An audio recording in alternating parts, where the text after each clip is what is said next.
Ça va. Donc, Prune Elfter-Noah, oui, je représente le mouvement Utopia. Et je suis aussi candidate pour la France Insoumise, sur la liste France Insoumise pour les élections européennes. Je vais vous parler de gratuité des soins de santé. Je suis aujourd'hui magistrate, mais en fait, j'ai travaillé longtemps pour Médecins du Monde. Et c'est en partant d'un certain nombre d'observations que j'ai faites pendant ces années-là que je vais vous parler. Ça tourne, on m'entend bien ? Oui, ça va. En 1952, l'OIT, donc l'Organisation internationale du travail, a adopté une convention, qui est la convention numéro 102, qui concerne la norme minimum de la sécurité sociale. C'est une convention qui a été ratifiée par seulement 55 pays sur 187 États membres de l'Organisation internationale du travail. Et aujourd'hui, donc, plus de 60 ans après cette adoption, la moitié de la population mondiale n'a aucune couverture sociale.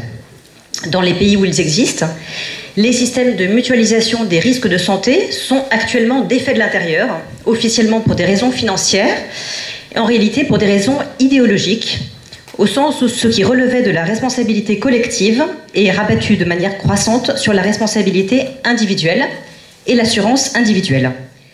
On estime que 150 millions de personnes se retrouvent dans une situation financière catastrophique chaque année du fait des dépenses de santé qu'elles doivent financer elles-mêmes. La fourniture par l'État de soins de santé gratuits est donc, ainsi qu'en atteste donc la date de la Convention de l'OIT sur le sujet, 1952, une réponse qui n'est pas nouvelle à un très vieux problème.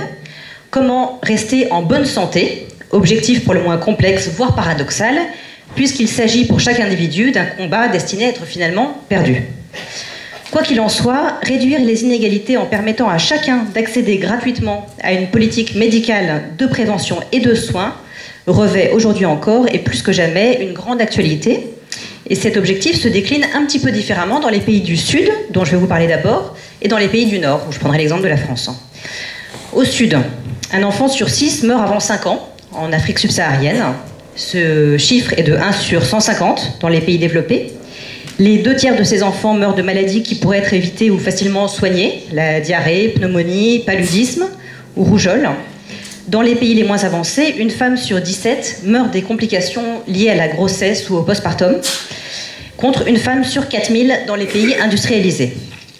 Les causes de ce retard sont multiples, mais il est certain que les programmes de recouvrement des coûts qui ont été adoptés suite à ce qu'on appelle l'initiative de Bamako en 1987, en élevant des barrières financières souvent insurmontables pour de nombreuses familles, ont eu des résultats catastrophiques en termes d'accès aux soins. Les taux, par exemple, d'immunisation des enfants en Afrique subsaharienne ont diminué. 70% des enfants étaient vaccinés et totalement immunisés avant leur premier anniversaire en 1991, et cette proportion est aujourd'hui de 45%. Au plan de l'équité, les arguments en faveur de la gratuité des soins médicaux de base paraissent évidents. En effet, les populations les plus pauvres n'ont pas les moyens de payer des consultations et des traitements médicaux, même subventionnés, et renoncent pour cette raison à se faire soigner. A l'inverse, dans les pays qui ont réformé leur système de santé pour le rendre accessible aux populations les plus pauvres, l'accès aux soins s'est très rapidement amélioré. Je prendrai 2 exemples d'études que j'ai faites quand je travaillais pour Médecins du Monde, le Niger et le Népal. D'abord, le cas du Niger. Le Niger compte 12 millions d'habitants, dont 63% vit en dessous du seuil de pauvreté, avec moins de $1 par jour.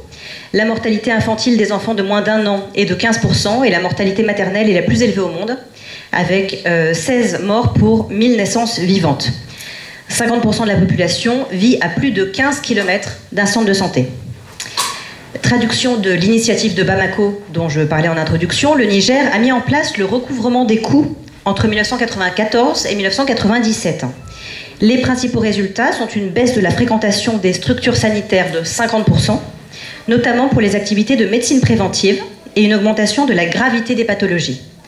En contrepartie, ce qu'on appelle les pharmacies par terre, c'est des étals qui revendent des médicaments par terre, augmentent, avec ce que cela implique en termes de médicaments frelatés et d'automédication inadéquate.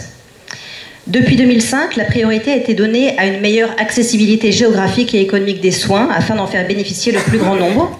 Dans ce cadre, ont été adoptés une série de décrets et d'arrêtés mettant en place des exemptions ciblées sur les usagers, Gratuité de la césarienne, des préservatifs et contraceptifs, des consultations prénatales et des soins aux enfants de 0 à 5 ans. Avec l'accompagnement technique de Médecins du Monde, le district de Keita, au Niger, qui compte environ 200 000 personnes, a été le premier à mettre en place les exemptions de paiement pour les femmes enceintes et les enfants de moins de 5 ans. La mise en œuvre de la réforme s'est traduite par une augmentation de 126% des consultations curatives des enfants de moins de 5 ans et une hausse de 60% pour les consultations prénatales.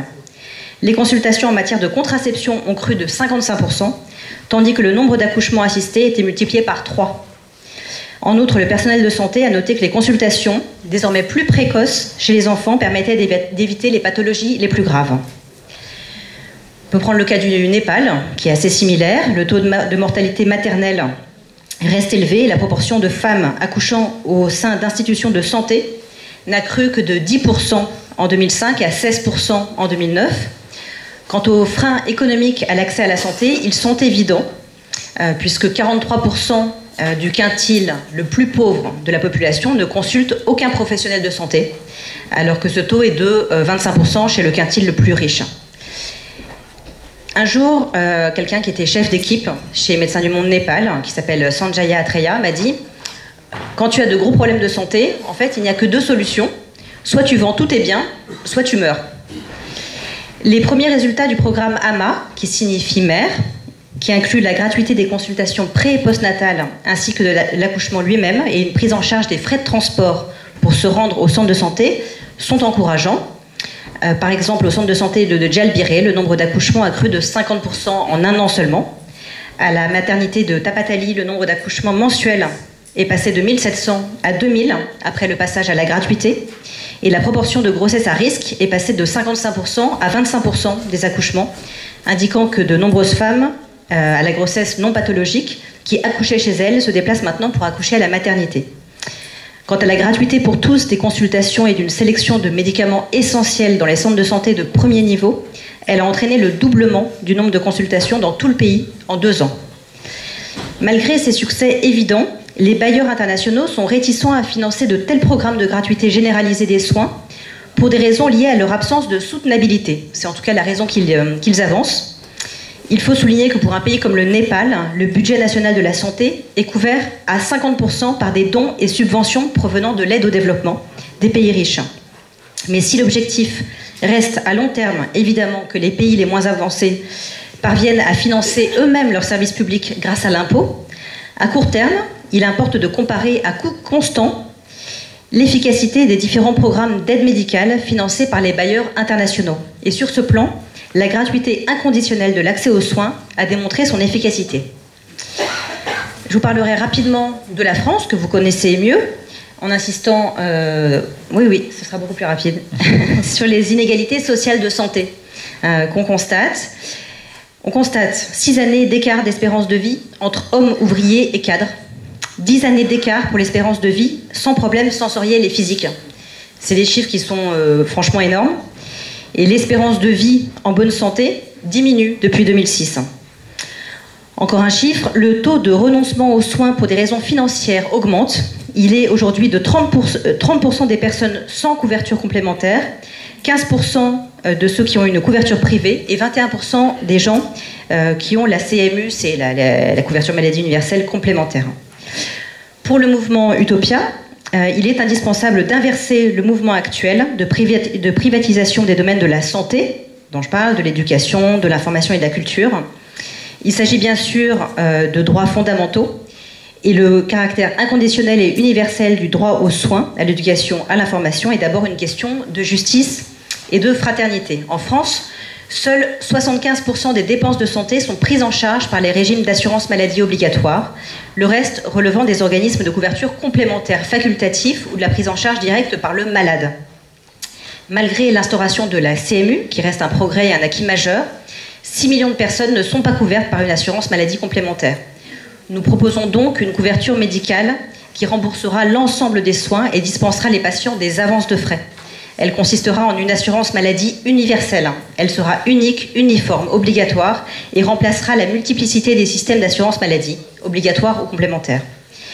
L'accès aux soins ne devra pas être un revenu différé du travail, l'impôt se substituant au financement par les cotisations sociales. Dans cette optique, le contrôle et la gestion des organismes de protection sociale doivent être totalement réorganisés. Parce qu'il n'est pas acceptable d'être pris en charge médicalement en fonction des montants que l'on a été en mesure de placer dans une assurance santé, nous réaffirmons notre opposition à tout système assurantiel en matière médicale et notre attachement à une complète mutualisation des risques de santé. Les citoyens doivent en effet cotiser en fonction de leurs moyens et être couverts en fonction de leurs besoins, indépendamment de toute autre considération économique ou sociale. Il faut donc passer à la prise en charge à 100% des soins par l'assurance maladie avec tiers payant intégral, c'est-à-dire la gratuité pour